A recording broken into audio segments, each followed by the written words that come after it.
Muy buenos días, estudiantes del primer año medio B y primer año medio A. Junto con saludar a cada uno de ustedes, les voy a presentar la unidad que corresponde a la unidad de estructura atómica. Comenzamos revisando inicialmente todos los modelos atómicos a través de la historia y ahora nos centramos en el modelo actual del átomo, que es el modelo mecanocuántico de Erwin Schrödinger.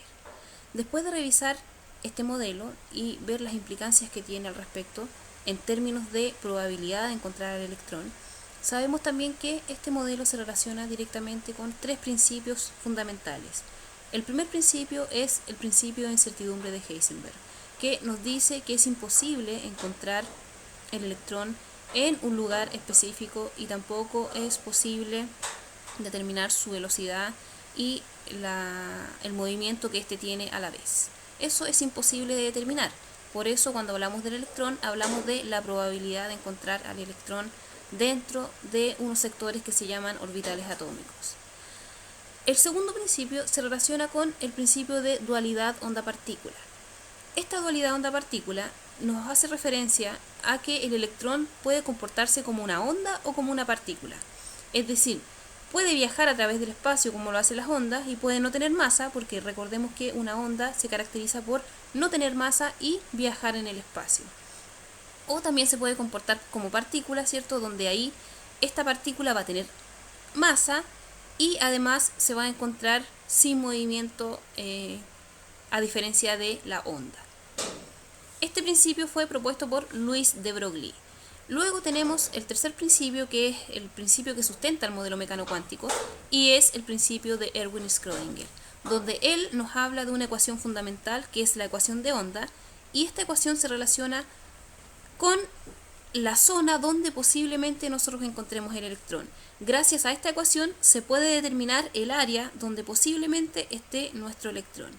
Además, Erwin Schrödinger habla de los orbitales atómicos. Estos orbitales atómicos son zonas del espacio donde podemos encontrar a los electrones, o donde posiblemente podemos encontrar al electrón. Estos orbitales son 4: orbitales S, orbitales P, orbitales D y orbitales F. Cada orbital tiene una máxima capacidad de electrones de ingreso. ¿Ya? Yo les comentaba hace algunas semanas atrás que el orbital atómico es como la casa del electrón. Entonces el electrón puede tener 4 casas distintas, con distintas habitaciones. Puede tener una casa S, que tiene una habitación y tiene 2 electrones como máximo. Casas P, que tienen 3 dormitorios y que por cada dormitorio encontramos 2 electrones y en su totalidad adquieren 6 electrones.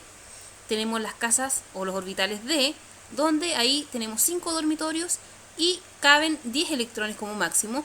Y los orbitales F, donde por dormitorio, por así decirlo, tenemos 7 dormitorios y 14 electrones pueden ingresar en esos orbitales atómicos.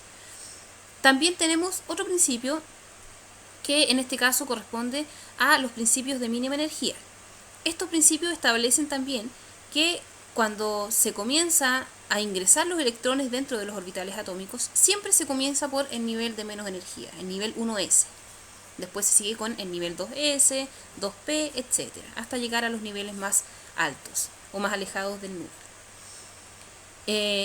El segundo principio de la mínima energía, ¿cierto? Porque primero hablamos de este principio de mínima energía, el segundo principio, que son los principios de construcción de Aufbau, se relaciona con el principio de exclusión de Pauli, donde ahí sabemos que 2 elementos distintos jamás pueden tener los 4 números cuánticos iguales. Ahora, ¿qué es un número cuántico? Un número cuántico describe cómo se comporta el electrón o cómo se comporta el último electrón que ingresa en el orbital atómico de un elemento X. Y eso se define determinando, ¿cierto?, o construyendo lo que se conoce como la configuración electrónica. El tercer principio es la regla o el principio de máxima multiplicidad de Hund.